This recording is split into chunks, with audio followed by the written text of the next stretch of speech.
The world just witnessed a political earthquake shake Britain to its very core. In a country that prides itself on carefully staged tradition, where protocol governs every public moment, something unimaginable unfolded. King Charles III openly and publicly destroyed Prime Minister Keir Starmer. It was not subtle. It was not quiet. It was raw, shocking, and humiliating. Millions watched as the king confronted him, sparking chaos in Parliament, triggering outrage across parties, and leaving the British government teetering on the edge of collapse. What was once whispered in corners of Westminster is now shouted on every front page. Starmer's not the leader Britain thought he was. This wasn't just a clash of personalities. It was the most explosive constitutional showdown in modern UK history. A monarch who was supposed to remain neutral had lost patience with a prime minister who has been stumbling from failure to failure. Charles didn't just challenge Starmer, he stripped him of his authority in the eyes of the nation. And in that moment, Keir Starmer's weaknesses, long hidden behind polished speeches and lawyerly caution, were laid bare for the entire world to see. From the very start of his premiership, Starmer's leadership has been in question. He entered Downing Street, riding the wave of Labour's long-awaited return to power, promising stability after years of Conservative scandal and division. Yet instead of the strong leader Britain needed, the country got a caretaker. Poll after poll shows his approval sinking. His presence on the world stage inspires no confidence. His speeches, rather than stirring, sound like legal briefings rehearsed in a courtroom. Even his own party whispers that he governs by fear of headlines instead of conviction, waiting for the safest option instead of daring to take bold risks. Parliament has already smelled blood. Week after week, he is outmaneuvered and outshouted, not just by his political enemies, but by backbenchers who no longer see him as untouchable. He looks rattled when challenged, fumbling with scripted answers that fall flat against the heckles and jeers. But what unfolded when Charles spoke was more than heckling. It was annihilation. A monarch who has always embodied restraint was forced into open confrontation, effectively telling the nation that its prime minister is weak, indecisive, and incapable of true leadership. And if weakness wasn't enough, the betrayal of trust has magnified the collapse. Starmer built his rise to power on promises that millions clung to after years of austerity and neglect. He vowed to restore the NHS, to rebuild trust in politics, to tackle inequality, to champion climate reform, to defend workers, to renew Britain. But once in power, those bold pledges evaporated. His NHS commitment was quietly diluted into endless reviews and assessments, while hospitals remained overstretched and waiting lists hit record highs. His climate agenda, once hailed as ambitious, was gutted in the name of fiscal caution, the Green Prosperity Plan. He trumpeted on the campaign trail vanished into the dustbin of political excuses. His vow to strengthen workers' rights, once central to his rhetoric, turned into vague dialogue with unions that delivered nothing while strikes dragged on across the nation. The people noticed. Those who once believed him feel deceived. Communities desperate for change see more delays, more excuses, more carefully managed press lines instead of action. Activists who once cheered his pledges now call him a betrayer. Even Labour loyalists admit privately that Starmer has become the Prime Minister of broken promises, a man who campaigns in poetry but governs in silence. And when Charles challenged him live, that betrayal was sharpened into humiliation. The king himself, appearing to call out the emptiness behind the promises, yet nothing exposes Starmer's failure more than Brexit, the defining fault line of British politics. His record is a saga of hesitation and flip-flops. As opposition leader, he flirted with defending closer ties to the EU, even hinting at a second referendum. But once power beckoned, he changed course, declaring the debate settled and insisting Labour would make Brexit work. The problem was simple. He had no plan. His Brexit stance became a muddled compromise that satisfied no one. Too soft to appease the Brexiteers who wanted full sovereignty, too hard to bring back the pro-European voters who felt betrayed, and too vague to deliver any real economic relief for businesses, exporters, or workers suffering under the weight of new red tape and barriers. Britain has been left stranded. Farmers complain of supply chaos, businesses choke on endless paperwork, and universities mourn lost partnerships. Meanwhile, Starmer repeats hollow slogans about making Brexit work, as though words alone could solve a national crisis. It is indecision disguised as pragmatism, paralysis masked as responsibility. Internationally, Britain under Starmer is seen not as a leader, but as a spectator, passive, hesitant, irrelevant. And so when Charles publicly called him out, it wasn't just a king breaking neutrality. It was the symbolic moment when Britain's head of state said aloud what the people and the world had already concluded. This Prime Minister cannot lead. The leadership crisis, the broken promises, the Brexit paralysis. Each failure alone is damning. Together they form a portrait of a Prime Minister exposed as unfit for office. A man who sought to project authority, but has been revealed as hollow. A man who promised transformation but delivered hesitation. A man who asked for trust but returned betrayal. And now the humiliation is complete, because once a monarch intervenes, once the king himself challenges your authority in front of millions, there is no going back. It is not just a political crisis. It is a national reckoning. For Keir Starmer, it may already be too late. The confrontation between King Charles and Keir Starmer wasn't just a single moment of humiliation. It was the spark that lit up years of pent-up frustration, dragging every hidden weakness, every broken promise, and every festering crisis into the daylight. Once the cameras captured Charles's face, stern, unyielding, slicing through Starmer's words, the dominoes began to fall. Because behind the polished briefings and carefully managed photo ops, Starmer has been fighting not just the opposition, not just the expectations of the public, but his own party, his own people, and even his place on the international stage. The king's words didn't create the crisis, they simply revealed it. Labour's landslide return to power was supposed to unify the party.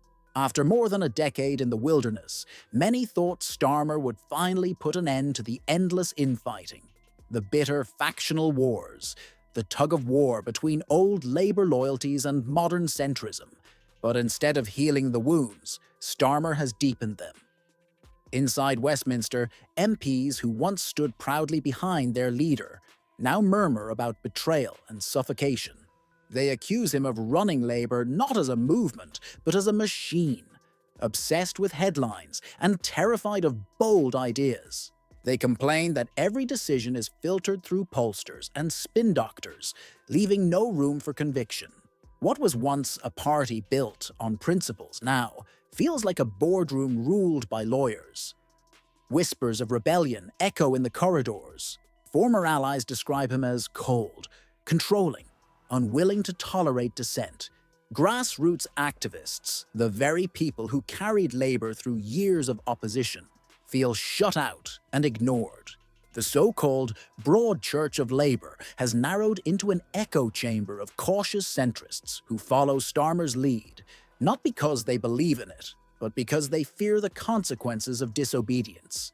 And those who do dare to challenge him, they are swiftly sidelined. Shadow ministers pushed aside, committee voices silenced. Labour's democratic promise reduced to a stage-managed performance where everyone knows their lines, and the punishment for forgetting them. The result? A party that looks united in public, but is fractured in private. A leadership propped up not by loyalty, but by fear. And a prime minister who looks less like a leader of a movement, and more like the warden of a prison, where his own MPs feel trapped. So when King Charles cut through the facade, when he spoke words no monarch has dared to say in modern times, it wasn't just Starmer who looked weak. It was Labour itself, exposed as a party ruled by caution, riddled with discontent, and teetering on the edge of revolt. But the rot isn't limited to Westminster. Outside the corridors of power, in the towns and cities where ordinary Britons struggle with rising bills, broken services, and a sense of national decline, The backlash is even louder. Starmer once promised hope. He stood before the nation as the calm, steady hand that would guide Britain out of chaos. He pledged to rebuild trust, to restore dignity to politics, to show that government could once again serve the people. But step by step, month by month, those promises have evaporated. The NHS remains in crisis, with waiting times at record highs. Families crushed by inflation see little relief in government policy. Housing shortages worsen while ministers offer half measures and consultations. Energy bills remain unpredictable, pushing vulnerable households to the brink. And through it all, Starmer offers speeches.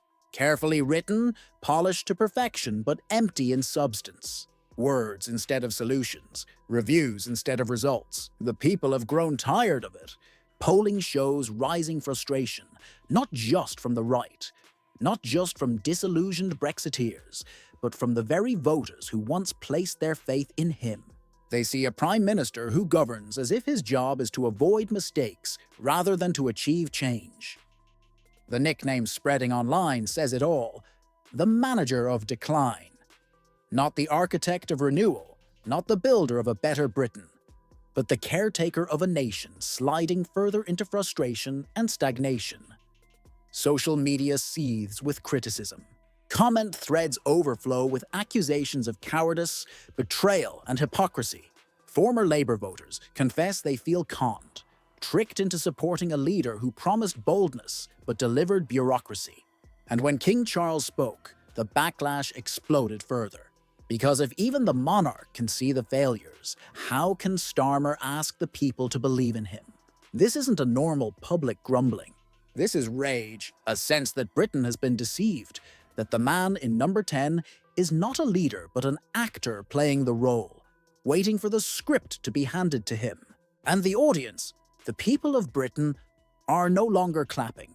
They are booing. If the crisis at home were not enough, Starmer's weakness abroad has sealed the picture of failure. Britain once prided itself on its global influence, its role as a major power shaping the international order. But under Starmer, that influence has withered. When global leaders gather, at the G7, at climate summits, at NATO meetings, Starmer does not command attention. He does not set the agenda. He does not even shape the conversation. He is a spectator, a figure who sits politely at the table while others, Macron, Scholz, Biden, even secondary leaders from smaller nations, dominate the discussion. Britain under Starmer is no longer leading. It is following, quietly, passively, waiting for instructions. Foreign policy insiders describe him as hesitant and unimaginative. His government repeats slogans about global Britain, but offers no vision of what that means. On Ukraine, his stance is little more than an echo of America's. On climate, he makes promises Britain cannot fund. On trade, he dithers, unable to craft meaningful deals or partnerships. And on Europe, his Brexit paralysis leaves Britain stranded between two worlds. Alienated from Brussels, ignored by Washington, irrelevant in Asia. The humiliation is not just diplomatic. It is visible.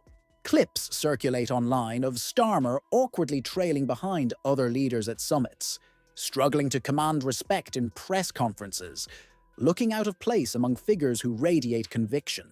The perception is set. Britain has lost its voice, and its Prime Minister is to blame.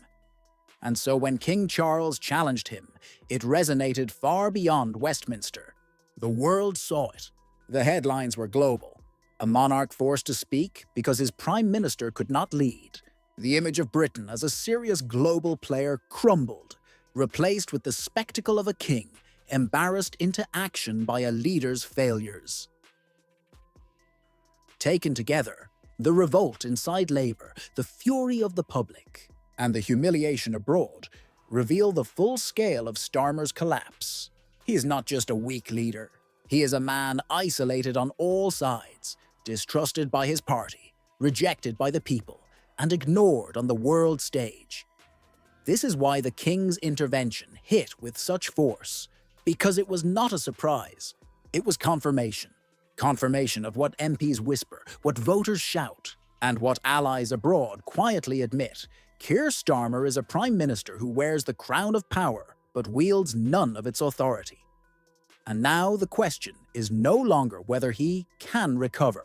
The question is how long he can survive, because when the monarchy itself loses patience, when the public erupts in anger, when the world stops listening, there is no safe ground left to stand on. Keir Starmer has been exposed. The revolts will grow louder. The backlash will grow stronger. The humiliation will spread further. And Britain, once again, will be left wondering, how did we end up with a leader so incapable of leading? The echoes of King Charles's confrontation with Keir Starmer still reverberate across Britain. What began as a single moment of live humiliation has spiraled into a full-scale reckoning. The cracks in Starmer's leadership were already visible, but under the weight of this constitutional earthquake, the entire edifice of his premiership is collapsing. By the time Charles spoke, Starmer's credibility was already hanging by a thread. His leadership crisis was exposed, his promises broken, his Brexit stance paralyzed, his party restless, the public furious, and the world indifferent. Yet what truly seals his downfall are the three failures that cut the deepest: his mismanagement of Britain's economy, his hypocrisy in abandoning principles, and the complete collapse of his authority in the eyes of both the nation and the monarchy. Britain has always prided itself on resilience in the face of crisis. From wars to recessions, the nation has endured hardship but always believed in recovery. Under Starmer, however, that belief has begun to evaporate. The cost of living remains suffocating. Inflation, though slowed from its peak, continues to crush households. Prices for food, fuel, and housing have soared beyond the reach of millions. Families face impossible choices: heating or eating, rent or savings, survival or dignity. And instead of bold intervention, Starmer's government has offered what critics call technocratic tinkering: minor adjustments, recycled policies, empty consultations. Wages stagnate. Workers feel abandoned. Younger generations despair at the dream of owning a home, trapped in a cycle of soaring rents and unaffordable mortgages. Small businesses, once promised support, drown in bureaucracy. Farmers, already bruised by Brexit disruptions, complain of government inaction. Exporters fight mountains of red tape with no relief in sight. Where is the plan? Where is the boldness? Britain looks for answers from its Prime Minister, but receives little more than vague promises of stability and fiscal responsibility. Starmer positions himself as the sober adult in the room. Yet sober has become indistinguishable from stagnant. His policies look less like leadership and more like management of decline, a slow-motion acceptance of national mediocrity. Even the markets sense the void. International investors whisper that Britain lacks direction. Once a hub of opportunity, London now risks fading into irrelevance. And as Britain's economy drifts, ordinary people bear the pain. Resentment grows, frustration deepens, the promise of renewal, the hope of a Labour revival, dies with every passing month of inaction. So when King Charles cut into Starmer, when he publicly held him to account, the symbolism was devastating. It was as though the monarch himself was voicing the anger of millions who feel abandoned. A king reflecting the suffering of his people in the face of a prime minister who cannot deliver. If economic failure strikes at the nation's wallet, hypocrisy strikes at its soul. And here, Starmer's collapse is absolute. He rose to power as a man of principles, or so he claimed, a defender of justice, a champion of integrity, the antidote to years of conservative corruption. He presented himself as the politician who would never compromise values for expedience. But the record tells a different story. On nationalization, he once thundered against privatization, promising to bring rail, mail, and energy back into public hands. Yet once in office, those pledges vanished. Instead, his government cozied up to corporate interests, reassuring donors that Labour would not disrupt the status quo.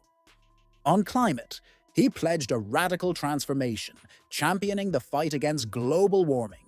But under pressure, he abandoned his own timelines. diluting commitments in the name of realism. Activists who once saw him as an ally now call him a fraud. On social justice, he promised to stand with workers, unions, and the marginalized. But when strikes paralyzed the country, he sided not with workers on the picket lines, but with rhetoric about balance and restraint. Labour, the party of the people, looked suddenly like the party of cautious elites. It is this constant flip-flopping that has destroyed his credibility. On Brexit, on taxation, on social spending, on nearly every major policy, Starmer has pivoted so often that even his supporters struggle to identify what he truly believes. Critics now describe him not as a man of principle, but as a man of expedience, willing to abandon anything if it buys him temporary safety. This is why the label of hypocrisy sticks. Because it is not merely inconsistency, it is betrayal. It is the realization that the man who promised to restore faith in politics has become indistinguishable from the cynicism he claimed to oppose. And in politics, hypocrisy is lethal. So when the king's words landed, they cut into this hypocrisy with surgical precision. Charles's very act of speaking out revealed the vacuum of conviction at the heart of Starmer's leadership. For if the monarch, bound by neutrality, felt compelled to speak, it is only because the Prime Minister's words no longer hold weight. At the heart of every premiership is one essential quality: authority. Without it, no leader can govern, no policies can endure, no government can survive. Authority is not just about holding office. It is about commanding respect. And it is here that Starmer has fallen most catastrophically. In Parliament, his authority crumbles weakly. Opposition MPs heckle him without fear. His answers, polished yet hollow, fail to silence critics. His own backbenchers mutter openly, testing his control.